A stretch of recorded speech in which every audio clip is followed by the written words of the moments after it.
Bonjour chers frères et sœurs, je vous salue, vous qui aimez l'histoire. Nous voulons poursuivre la série de vidéos sur le livre des morts des anciens Égyptiens. Nous en sommes au chapitre 68, sachant que vous sachez qu'il y a plus d'une centaine, n'est-ce pas, de chapitres. Alors, il y a plusieurs chapitres qui sont intitulés Formules pour sortir au jour, c'est-à-dire paroles sacrées pour sortir au jour. Alors, notamment au chapitre 68, par exemple, le mort dit, mais en fait, ce sont les parents qui écrivent pour lui. Voilà. Il est l'Osiris N. Voilà. Les portes du ciel se sont ouvertes pour moi. Les portes de la terre se sont ouvertes pour moi. Les verrous de Geb se sont ouverts pour moi. La voûte céleste s'est ouverte pour moi. Cela veut dire quoi? Cela veut dire que tout l'univers s'ouvre à lui. Que ce soit les cieux, la terre, etc. Tout l'univers s'ouvre à lui. Et les portes des nétérous, c'est-à-dire des attributs divins aussi, s'ouvrent à lui. C'est ce qu'il faut entendre. Et ensuite, il parle de la bouche du pélican qui s'est ouverte pour lui. Parce que le pélican, il a un cri assez strident. Voilà. Donc, c'est pour qu'il puisse être entendu. Puisse être entendu pour exprimer le désir de son cœur. Et voilà, ensuite, il dit ici, j'ai à nouveau l'usage de mon cœur, l'usage de mon muscle cardiaque, l'usage de mes bras, l'usage de mes jambes, l'usage de ma bouche, l'usage de l'ensemble de mes membres. Je peux disposer des offrandes funéraires, disposer de l'eau, disposer de la brise, disposer du flot, disposer du fleuve, disposer des rives, disposer de ceux qui agissent contre moi et disposer de celles qui agissent contre moi dans l'empire des morts, disposer des ordres édictés contre moi sur terre. Voilà, vous voyez. C'est comme si, il veut dire que alors il est libre. Non seulement il est libre, mais aussi il a du pouvoir sur ses ennemis. C'est très important. Voilà. Donc voilà l'idée principale. On n'a pas besoin, n'est-ce pas, de lire, de voir toute la littérature.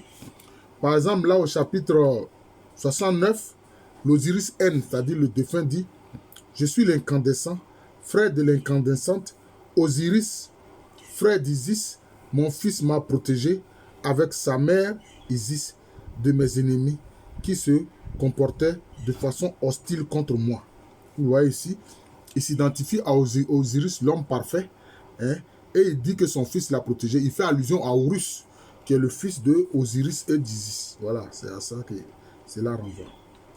Voilà, c'est comme ça. Et d'ailleurs, il proclame, je suis Osiris, l'aîné de la corporation des dieux, l'aîné des 5, l'héritier de mon père Geb, etc. Donc, vous voyez, il s'identifie à Osiris. Voilà. Donc, vous voyez que dans toute cette littérature sur le livre des morts, les morts s'identifient en fait entre guillemets aux divinités, aux nétérous. C'est cela. Voilà. Et ça, dans le christianisme, c'est ça, on s'identifie au Christ Jésus. Voilà. Bon, il y a certains aussi qui s'identifient à des saints, parce que ces saints sont les saints patrons et qui veulent imiter les vertus de ces saints-là. Ou par exemple, imiter les vertus de la Vierge Marie, etc. Donc, vous voyez, c'est ce qu'on voit ici dans le livre des morts des anciens Égyptiens. Alors, il poursuit, il dit, je suis Anubis le jour de Sépa. Anubis, c'est quoi? Anubis, c'est, disons, c'est l'esprit qui accompagne les morts et qui est représenté par une tête de chacal. Un homme dont la tête est surmontée d'une tête de chacal ou de chien, si vous voulez. Parce que le chien est le compagnon fidèle. Le fait qu'on mette l'image du chien, cela ne veut pas dire que c'est un dieu chien, comme certains ont pensé. Non. Ça renvoie à la fidélité, c'est tout. Voilà. C'est entre guillemets le nétéri qui symbolise la fidélité. Voilà, c'est ça. Il dit aussi, je suis Horus l'aîné, etc. le jour de ces glorieuses apparitions. Voilà. Je suis Anubis Sépa. C'est moi le souverain maître, je suis Osiris. Voilà. Donc il s'identifie au nétérou. Voilà, c'est ça. Chapitre 70. Je gratifie le chef des chambres de sacrifice, le scribe au cœur épanoui. Je me repais de la nourriture des autels de mon père, Osiris qui règne à Bousiris. Je flâne sur ses rives. Je baise le vent d'est sur ses tresses. J'empoigne le vent du nord sur ses mèches. J'empoigne, je saisis le vent d'ouest sur ses boucles et je fais le tour du ciel sur ses quatre côtés. Je saisis le vent du sud, etc. Bon, cela veut dire quoi? Il a une liberté de mouvement. Et il dit qu'il peut consommer les objets sacrificiels, les nourritures sacrificielles qui sont sur l'autel d'Osiris. Vous voyez? Donc c'est cela. La capacité d'être libre de ses mouvements, de bénéficier de tous les éléments de son être, comme c'était le cas sur Terre, de pouvoir manger, d'être libre de ses mouvements. Voilà, c'est ce qu'il explique ici, notamment encore au chapitre 70. Et au chapitre 71, c'est toujours, ça concerne toujours les paroles sacrées pour sortir au jour. Voilà. Qu'ils disent, au chapitre 71, ô faucon qui s'élève du Noun.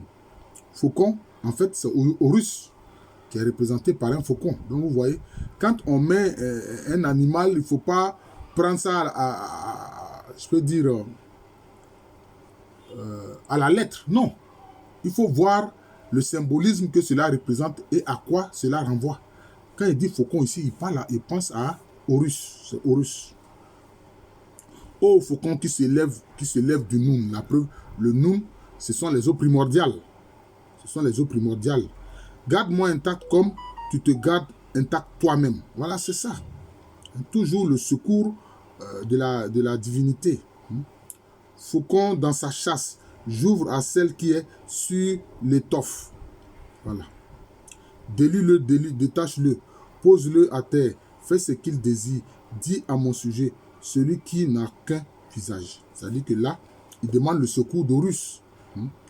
Horus dans le ciel du sud, Thoth dans le ciel du nord, j'ai apaisé l'Uréus qui était furieuse et j'ai offert Maat à celui qui l'aime. Voilà, donc, offrir Maat, c'est quoi? Offrir la vérité, justice. Qu'est-ce que ça veut dire?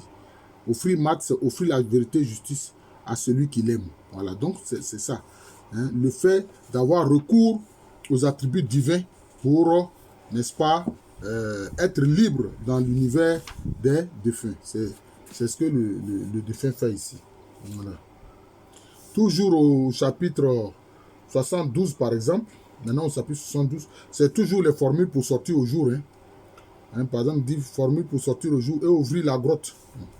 Qu'ils disent, salut à vous, maître des cas. Les cas, c'est l'esprit divin. Exemple de péché qui existait pour toujours et à jamais. Vous voyez? Donc, il parle de cas, c'est-à-dire de l'esprit éternel qui est exemple de péché. Parce qu'ils savent que les péchés, ça fait qu'on peut être voué à la deuxième mort, donc à la mort éternelle. La deuxième mort, c'est la mort éternelle, c'est-à-dire que on vit mal dans l'au-delà, c'est-à-dire qu'on est obligé de boire ses urines, manger ses excréments, et puis on n'est pas libre de ses mouvements. C'est de ça qu'il s'agit ici. Voilà. J'ai pénétré vers vous, car je suis quelqu'un de glorieux par ma forme, et je dispose de mes formules. Bon, ils ont mis magique, je préfère dire formules sacrées. Et je suis reconnu comme étant un bienheureux. Vous voyez, bienheureux. Voilà.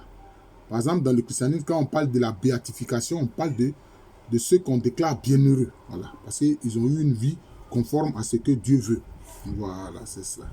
Voilà. Donc, c'est la même chose ici, comme on le voit ici. Donc, bon, quelquefois, quand on explique ces choses et que on montre le lien avec le christianisme et l'islam, parce que la spiritualité des anciens Égyptiens a précédé l'islam, a précédé le christianisme et l'islam, a précédé aussi le judaïsme. Il y a des gens qui viennent m'insulter, des choses comme ça, des gens qui ne veulent rien comprendre. C'est parce que ceux-là, leur foi en fait n'est pas solide. Et moi je dis, il faut comprendre que Dieu se révèle à ceux qui l'ont cherché en toute sincérité. Est-ce qu'Abraham il était chrétien? Il n'était pas. Il n'était pas. Est-ce qu'Abraham il était musulman? Il ne l'était pas. Est-ce qu'Abraham il était juif? Il n'était pas. Il a fait la rencontre de l'absolu. Voilà, il a fait la rencontre de l'absolu. Et il a dit ce qu'il sait de l'absolu.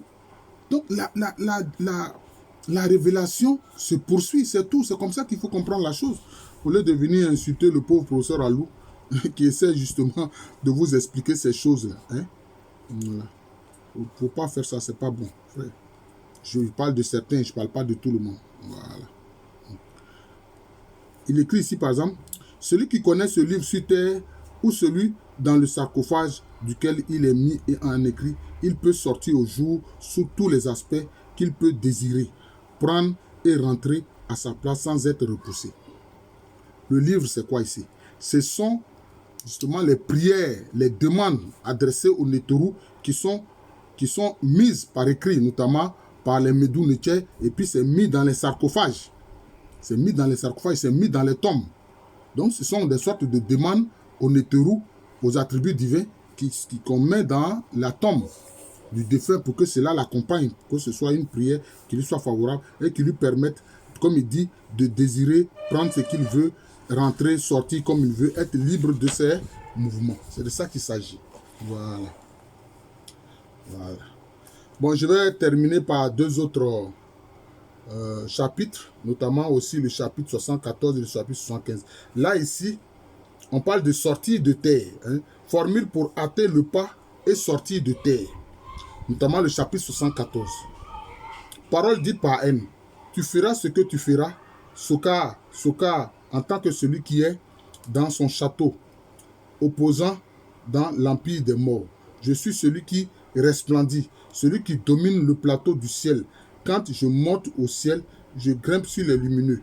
Détourne-toi, que je m'en aille. Détourne-toi des rives susceptibles de ravir dans l'empire des morts. Cela veut dire quoi? Il veut parler de la capacité qu'il a de se lever de terre pour que Sokar, n'est-ce pas, qui apparemment est un esprit qui peut obliger le mort à rester attaché à la terre, ne puisse pas le gêner pour que lui puisse se lever, pour qu'il puisse rayonner, briller, grimper sur le lumineux comme il dit. Vous voyez, c'est cela. Au chapitre 75, hein, parole dite par N, je suis sorti du domaine terrestre, hein, et mon vêtement est plus éblouissant que les entrailles du cynocéphale. J'ai parcouru les domaines purs dans lesquels sont les récompenses. Je me suis introduit dans le domaine de Rérem. Je suis parvenu au domaine d'Ixetsef. J'ai pénétré dans les recoins les plus retirés.